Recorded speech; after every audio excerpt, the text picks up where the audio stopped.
اس وظیفے سے اتنی دولت آئے گی کہ پیسے گننے کے لیے مشین کی ضرورت پڑے گی۔ جس نے بھی یہ وظیفہ کیا ایک دن میں کروڑ روپے حاصل کیے۔ بسم اللہ الرحمن الرحیم۔ محترم ناظرین، اس دنیا میں کامیابی دراصل انسان کی اپنے دائرہ کار اور عمل میں رہتے ہوئے اس کوشش اور کاوش کا نام ہے کہ جہاں اسے زندگی گزارنا ایک میکینکی عمل نہیں لگتا، بلکہ وہ شعوری جدوجہد ہوتی ہے جس میں وہ کسی قابل قدر مقصد کو اپنی ہمت اور جوش و جذبے کے ساتھ اپنے عمل کے ذریعے حاصل کرے۔ قرآن کریم میں پہلی ہی سورت میں جہاں فرد کو سیدھے راستے پر چلنے کی توفیق کی دعا سکھائی گئی ہے، وہی اسے یہ بھی کہا گیا ہے کہ وہ دعا کرے کہ اللہ کریم اسے ان لوگوں کے راستے پر چلا دے جن پر اس نے انعام کیا۔ سورۃ فاتحہ آیت 6۔ کیونکہ انعام یافتہ کے راستے پر چلنے سے ہی دنیا و آخرت کی ہیں۔ دنیا کے انعام یافتہ لوگوں جیسا بن جائیں، یعنی ان جیسا جینا شروع کر دیں، دنیا کی بھلائیاں، خیریں اور فضل عطا کر دیے جائیں گے۔ آخرت میں کامیاب لوگ جیسے کہ انبیاء، صدیقین، صلحاء اور شہداء جیسا جینا شروع کر دیں، آخرت میں ان کے ساتھ عطا کر دیا جائے گا۔ آپ جس میدان عمل کے بھی ہیرو یا انعام یافتہ بننا چاہتے ہیں تو اس میں پہلے سے موجود انعام یافتہ لوگوں کے راستے پر چلنا شروع کر دیں۔ کامیابی دوڑتے ہوئے آپ کے پاس پہنچے گی۔ ہر تنگی کے بعد آسانی ہے۔ قرآن نے بیان کیا ہے کہ ہر تنگی کے بعد آسانی ہے، اور پھر اس بات کو دوبارہ بتا کر شک کرنے والوں کو قیامت تک خاموش کر دیا گیا ہے کہ بے شک ہر تنگی کے بعد آسانی ہے۔ سورۃ علم نشرہ آیت نمبر 6.5، یعنی زندگی میں تکلیفیں اور مشکلیں بھی آئیں گی اور آسانیاں بھی۔ بعد میں آپ کے گھر کا راستہ دیکھے گی۔ فرد کو اپنی دنیا میں پہلے مشکل کام کرنا پڑتا ہے، پھر اسے آسانیاں عطا کی جاتی ہیں۔ کسان کو پہلے ہل چلانا ہے، فصل کاشت کرنا ہے، اسے ہر طرح کی بری چیزوں جیسے نقصان دینے والے دیگر جانداروں اور ناسازگار حالات سے بچاتا ہے۔ مہینوں کی انتھک محنت کے بعد ہی اسے بھرپور فصل یعنی آسانیاں عطا کی جاتی ہیں۔ طالب علم کو پہلے راتیں جاگ جاگ کر محنت کرنا ہوتی ہے، تب جا کر اچھے نتیجے کی صورت آسانی ملتی ہے۔ یعنی دنیا میں کسی بھی آسانی کی قیمت پہلے محنت، تنگی اور مشکل کی صورت کاٹنا ہوتی ہے، تب جا کر کہیں آسانیاں نصیب ہوتی ہیں۔ رسول اللہ صلی اللہ علیہ وسلم کی زندگی کا مطالعہ ہمیں بتاتا ہے کہ تکلیفیں یعنی مکی زندگی پہلے آئے گی۔ لگاتار اور مسلسل محنت کا نتیجہ کچھ بڑا نہ ہوگا، مگر پھر انعامات کا دور یعنی مدنی زندگی شروع ہوگی۔ میرا ماننا یہ ہے کہ یہ مکی اور مدنی زندگی ہر فرد کی زندگی میں آتی ہے، یعنی ہر فرد کو تنگی کے بعد ہی انعامات کے دور میں داخل کیا جاتا ہے، مگر مسئلہ اس وقت ہوتا ہے کہ جب ہم اپنی مکی یعنی تکلیف اور تنگی کے دور میں اپنا موازنہ ان لوگوں سے کرتے ہیں جن کے انعامات یعنی مدنی زندگی کا آغاز ہو چکا ہوتا ہے۔ ہر فرد کو پہلے محنت اور پھر عطا اور انعام کے عمل سے گزرنا پڑتا ہے۔ اپنی زندگی کے مکی دور میں صبر، ہمت، استقلال اور ثابت قدمی سے محنت کریں اور اللہ پر یقین رکھیں کہ آپ کا مدنی دور بھی آئے گا جب آپ کی مثالیں دی جائیں گی اور آپ پر فضل کی بارش ہو کر رہے گی۔ محترم ناظرین، نماز عشاء کے بعد چلتے پھرتے صرف ایک تسبیح پڑھ لیں، جتنے پیسوں کی ضرورت ہوگی ہاتھوں میں آ جائیں گے۔ رب کعبہ کی قسم، جو بھی حاجت ہوگی چند منٹوں میں حل ہو جائے گی۔ سب تعریفیں اللہ کے لیے ہیں جو وحدہ لا شریک ہے، وہی نیک لوگوں کا ولی ہے۔ آج کا جو وظیفہ ہے بہت ہی خاص ہونے والا ہے۔ مختصر سا یہ عمل آپ کی زندگی میں تبدیلی لائے گا۔ آج آپ کی خدمت میں تمام پریشانیوں کا حل کا ایک بہت ہی خاص اور مجرب وظیفہ لے کر حاضر ہوا ہوں۔ آپ لوگ یہ تسبیح پڑھ لیں، انشاءاللہ اس کی برکت سے آپ کی تمام پریشانیاں، مشکلات ختم ہو جائیں گی اور تمام حاجات پوری ہو جائیں گی۔ جتنی بھی مشکل سے مشکل ترین حاجت وہ بھی پوری ہو جائیں گی۔ بس آپ نے کامل بھروسے سے اور کامل یقین کے ساتھ یہ وظیفہ کر لینا ہے۔ انشاءاللہ اس وظیفے کی برکت سے آپ کی تمام مشکل سے مشکل حاجت بھی آج پوری ہو جائے گی۔ بہت آسان سا وظیفہ ہے، تو آپ نے اس عمل کو کیسے کرنا ہے، اس کی ترتیب کے لیے آپ نے اس ویڈیو کو مکمل دیکھنا ہے۔ آج کے سائنسی دور میں ہر انسان مشکلات کا شکار ہے۔ کچھ واقعات غیر ارادی طور پہ ہوتے ہیں اور کچھ ارادے سے کیے جاتے ہیں۔ ان غیر معمولی واقعات کے ذریعے انسان رکاوٹوں اور گردشوں کے چکر میں پھنس جاتا ہے۔ وہ اپنے تمام استائزہ، صحت اور پیار، تعلقات، محبت اور یہاں تک کہ اپنی ذات بھی داؤ پر لگا دیتا ہے۔ اسے اپنی قسمت پر شک ہونے لگتا ہے۔ شادی، کاروبار، رشتہ نہ آنا، رشتہ داروں کی مخالفت، جلد شادی نہ ہونا، کاروبار کا چلانا لیکن چل نہیں پانا، مخالفتوں کی روک ٹوک، شیطانی اثرات کہ کیا کسی نے کچھ کر تو نہیں دیا، میرے ساتھ ایسا کیوں ہوتا ہے۔ ایسی تمام چیزیں ختم کرنے کے لیے آج کا یہ وظیفہ بہت ہی مجرب ہے۔ آج تک آپ نے یہ وظیفہ نہ کبھی سنا ہوگا نہ کبھی کیا ہوگا۔ آپ اس وظیفے کو لازمی پڑھ لیجئے گا۔ یہ وظیفہ کرنے سے انسان کی بڑی سے بڑی پریشانی دور ہو جاتی ہے اور بڑی سے بڑی آپ کی حاجت جو ہے وہ بڑی سے بڑی مرادیں ہوں، بیماریاں ہوں، تکلیف ہوں، دکھ ہوں، پریشانیاں ہوں، چاہے وہ اولادی ہو یا رزق بند ہو چکا ہو، کاروبار بالکل نہ ہو، تو یہ وظیفہ آپ لوگ ایک بار کر کے ضرور دیکھیے گا۔ ہر پریشانی سے آپ کو انشاءاللہ فوراً چھٹکارا مل جائے گا۔ اگر قرض دار پریشان کر رہے ہیں تو اس کے لیے بھی یہ وظیفہ آپ لوگ لازمی کر لیجئے گا۔ بہت ہی آسان سا وظیفہ ہے۔ اپنی حاجتوں کو، اپنی پریشانیوں کو، جو آپ کے مسئلے ہیں ان کی نیت کیجئے گا۔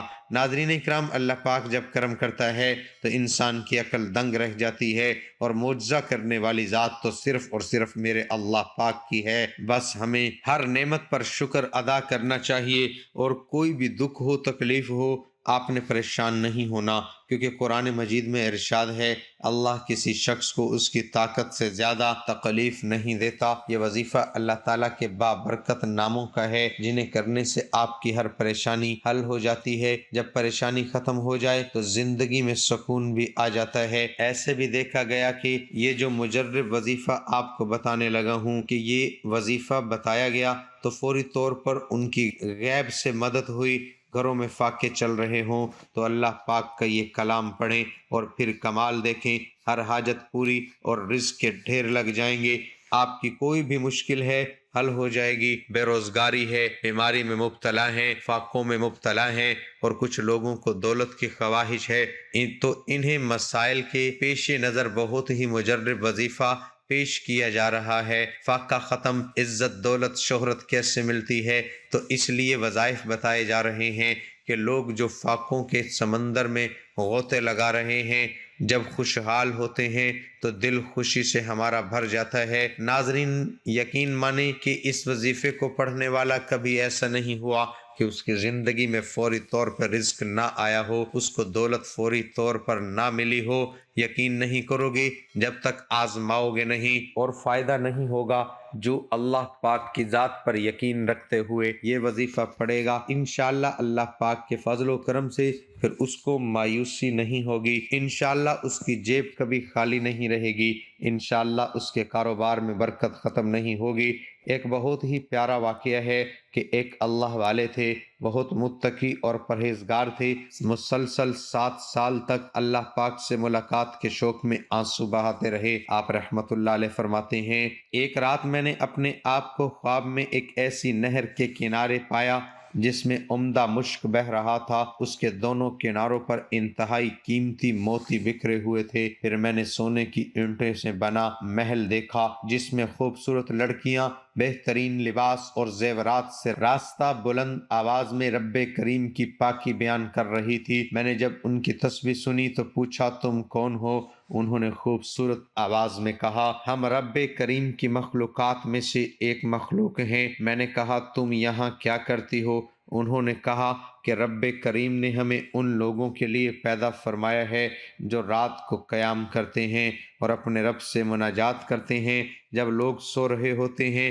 میں نے کہا وہ خوش قسمت لوگ کون ہیں جن کی آنکھیں رب کریم تم سے ٹھنڈی کرے گا؟ انہوں نے کہا کیا تم ان لوگوں کو نہیں جانتے؟ میں نے کہا نہیں۔ تو انہوں نے کہا کہ بے شک وہ لوگ ہیں جو قرآن پاک کی تلاوت کرتے ہیں، تہجد پڑھتے ہیں، دن کو روزہ رکھتے ہیں۔ ایسے خوش قسمت عبادت گزاروں کے لیے اللہ کریم نے ہمیں پیدا فرمایا ہے۔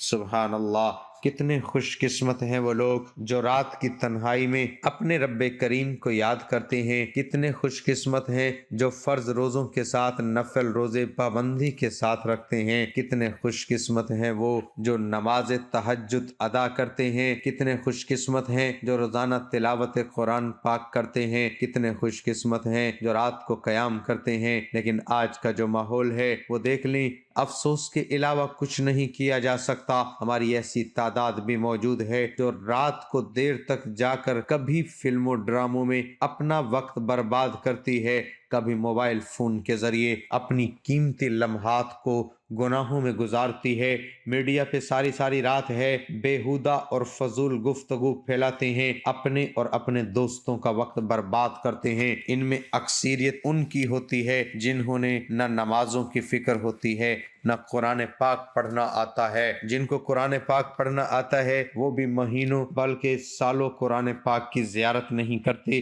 اپنے نفس کو یوں جھوٹا دلاسا دیتے ہیں کہ ماہ رمضان میں نمازوں کی کثرت کریں گے، ماہ رمضان میں راتوں کو نفل پڑھیں گے، خوب تلاوت کریں گے۔ لیکن ہم جانتے ہیں، ہر بندے کو پتہ ہے، ہم صرف دھوکے میں ہیں۔ ہماری زندگی کا ایک ایک لمحہ قیمتی ہے۔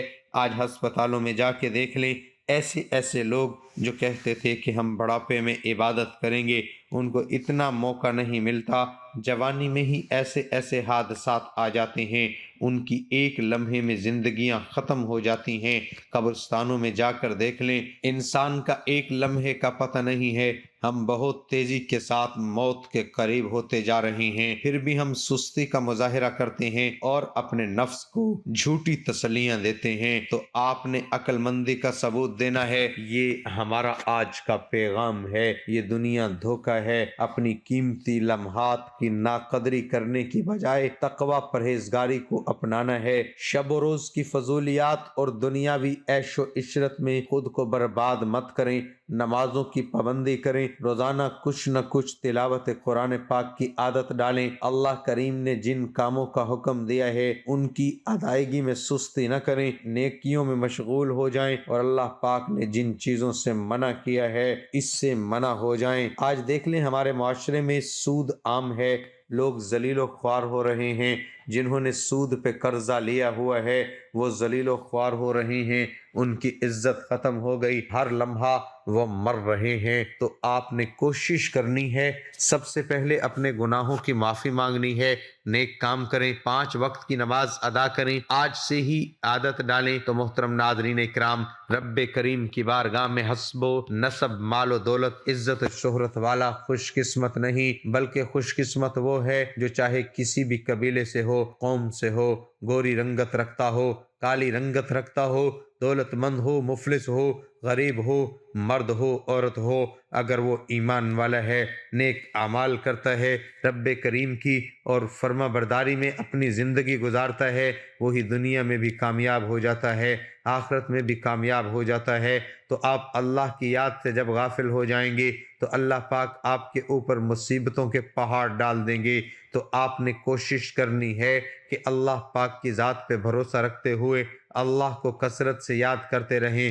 ہر وقت آپ کی زبان پر اللہ کا ورد جاری ہونا چاہیے۔ کوشش کریں ہر وقت اللہ کا شکر ادا کریں۔ آپ نے یہ وظیفہ کیسے کرنا ہے اس کی تفصیل آپ اچھے طریقے سے ذرا سمجھ لیں۔ آپ کسی بھی نماز کے بعد اس عمل کو کر سکتے ہیں۔ نماز کے بعد آپ کو وقت نہیں ملا، آپ کسی بھی وقت اس عمل کو شروع کر سکتے ہیں، لیکن بہترین جو ٹائم ہے وہ عشاء کی نماز ہے، کیونکہ وہ قبولیت کی گھڑیاں ہوتی ہیں۔ پورے دن میں ایک وقت ایسا ہوتا ہے جس میں قبولیت کا امکان بڑھ جاتا ہے۔ تو علماء نے لکھا ہے کہ وہ جو وقت ہے وہ عشاء کے بعد کا وقت ہے، تو آپ نے سب سے پہلے عشاء کی نماز ادا کر لینی ہے۔ عشاء کی نماز ادا کرنے کے بعد آپ نے اسی جگہ پہ بیٹھ جانا ہے اور اعوذ باللہ من الشیطان الرجیم اور بسم اللہ الرحمن الرحیم پڑھ لینی ہے۔ اس کے بعد آپ نے درود شریف پڑھ لینا ہے۔ درود پاک پڑھنے کے بعد وہ 3 لفظ کون سے ہیں، آپ نے اس کی ایک تسبیح پہلے بیٹھ کے کر لینی ہے۔ آپ کی کتنی بھی مشکل سے مشکل حاجت کیوں نہ ہو، ہر مشکل ہر حاجت آسان آسان ہو جائے گی، آپ کی ہر حاجت منٹوں میں چٹکیوں میں پوری ہو جائے گی، ہر مشکل ہر پریشانی کا فوری حل ہو جائے گا۔ آپ کے اوپر لاکھوں کروڑوں کا قرض ہے، اللہ پاک ایسے ایسے اسباب پیدا کر دے گا، وہ ادا ہو جائیں گے۔ آپ بے روزگار ہیں، آپ کو روزگار مل جائے گا۔ آپ بے اولاد ہیں، آپ کو اولاد مل جائے گی۔ اچھے رشتے چاہیے، رشتے مل جائیں گے۔ کاروباری مشکلات ہیں، کاروباری مشکلات ختم ہو جائیں گی۔